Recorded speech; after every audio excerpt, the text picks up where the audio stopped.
how far back do you think that goes? Oh, I think the Nile goes back a very, very, very long way. The Nile River system 12,500 years ago looked much the same as it does today. Actually, Africa suffered much less from sea level rise than many other continents. The place that was most dramatically affected by sea level rise was around Indonesia and Malaysia. Geologists call it the Sunda Shelf. And again, it shows up on ancient maps as it looked during the Ice Age, not as it looks today. There was a continent-sized landmass that went underwater there. If your continental shelves are very shallow and very, very limited and very deep, then you don't lose a lot of land. But if they're slow and gradual, you lose a great deal of land. Africa didn't suffer so much. The Nile River system was pretty much 12,500 years ago the way that it is today. The big difference was that the Sahara Desert was green and fertile. And this coincides with Dr. Robert Schoch's assertion that when you look at the Temple of the Sphinx, you're dealing with thousands of years of water erosion. Yes. And the last time there was water like that in the Nile Valley was when? The last time you had the water erosion like that in the Nile Valley was precisely during the Younger Dryas.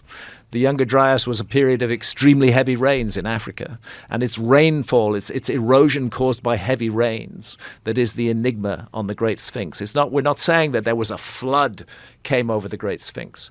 What Robert Schoch is saying, and what his evidence clearly demonstrates, is that we're looking at what's called precipitation-induced weathering that was caused by exposure to about 1,000 years of extremely heavy rainfall. And Dr. Robert Schoch puts that 1,000 years precisely in the Younger Dryas period. That's the last time that rains of that magnitude fell on Egypt, and it's why we cannot sensibly accept the insistence of Egyptologists that the Sphinx is just 4,500 years old. By all means, yes, 2,500 BC, the ancient Egyptians were there, but I believe they found the Sphinx already created and already heavily eroded, and that they then recarved its head into the head of a pharaoh. And that head, as Robert Schoch and others have pointed out, is way too small in relation to the body. That makes sense if it was a heavily eroded lion head, which was then later cut down into the head of a pharaoh. The geology speaks to the original Sphinx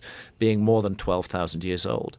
And that's the funny thing, because when Robert Schoch, and let's not forget John Anthony West, and I know you had him on his show before he passed. John Anthony West was the first person to suggest that there should be a huge question mark over the Sphinx, that the erosion patterns on the Sphinx suggest it was much older than Egyptologists said, and maybe 12,000 years old. And at that time, the response of Egyptology was, rubbish. The Sphinx can't possibly be 12,000 years old because there's no other megalithic monument anywhere in the world that's anywhere like 12,000 years old. Well, that got blown out of the water completely, forever, by the discovery of Göbekli Tepe in Turkey, which isn't even that far from Egypt. Göbekli Tepe, 11,600 years old, a giant megalithic site. My goodness, if you can make Göbekli Tepe, you can make the Sphinx. It adds hugely to the credibility of Robert Schoch's argument. And I want to pay tribute to Robert Schoch, because there's a mainstream academic who's been willing to stick his neck out. Despite taking all sorts of slings and arrows from his colleagues, he sticks with the data. And what the data says, regardless of what Egyptologists say, is that the Sphinx is 12,000 plus years old. And Jamie, can you pull up some of the images of that? Because it is really compelling. When you look at the water erosion evidence that is all around the Temple of the Sphinx, it's really fascinating stuff, even for someone who doesn't know much about erosion. But when you look at it through his descriptions and his understanding of the various levels of stone, how some of it is harder, and this is the reason why some of it is eroded less. You see it most clearly in the trench surrounding the Sphinx. You see it there. Right. Those deep vertical fissures are classic precipitation-induced weathering, classic weathering produced by rainfall pouring over the edge of that. You don't see it so much on the body of the Sphinx for a very specific reason, that the body of the Sphinx has been repeatedly restored. Some of those blocks that we're looking at there were actually put in place during the Old Kingdom, when the Sphinx is supposed to have been made from new. What were they doing restoring the Sphinx 4,500 years ago if they'd just built it? You know, logic needs to be applied to this whole process, and we need to free ourselves from the dogma of the academic mainstream. And so if this water erosion began thousands and thousands of years ago, thousands and thousands of years earlier than conventional Egyptologists date this era, how old do you think that actual civilization was? Like, how far back? I think it could go back 20,000 years before that. I think it was around all that time. And again, this is a point that I think needs to be made. Archaeologists will tell you that the entire population of the Earth were hunter-gatherers during the Ice Age, say 20,000 years ago, at the peak of the last Ice Age. Everybody was hunter-gatherers, according to archaeologists.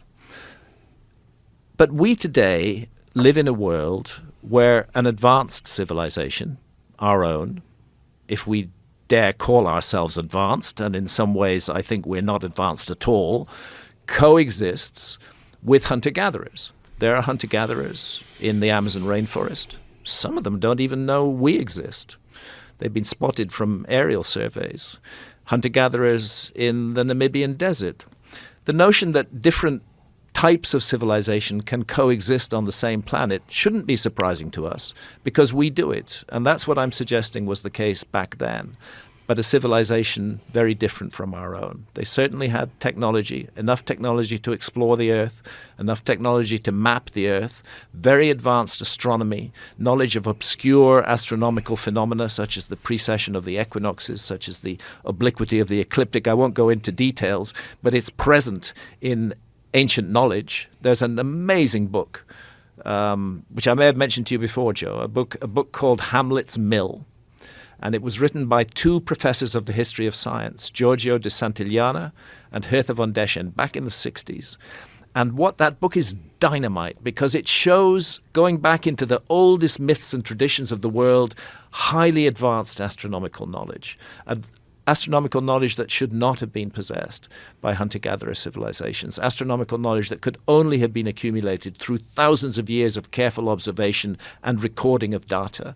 That astronomical knowledge is present in the most ancient myths of mankind. And in fact, it was that book, Hamlet's Mill, just as much as my first experience in front of the Great Pyramid, that led me to begin asking questions about the narrative of our past. And I think it's healthy that we should have an alternative narrative. And I can't understand why archaeology is so, I have to say, so afraid of alternative narratives. Because if they're not afraid, why do they react in this way as though we're some kind of existential threat? Why do they block me from getting access to sites if they're not afraid? If they're confident of their position, they should be able to maintain it against all opposition.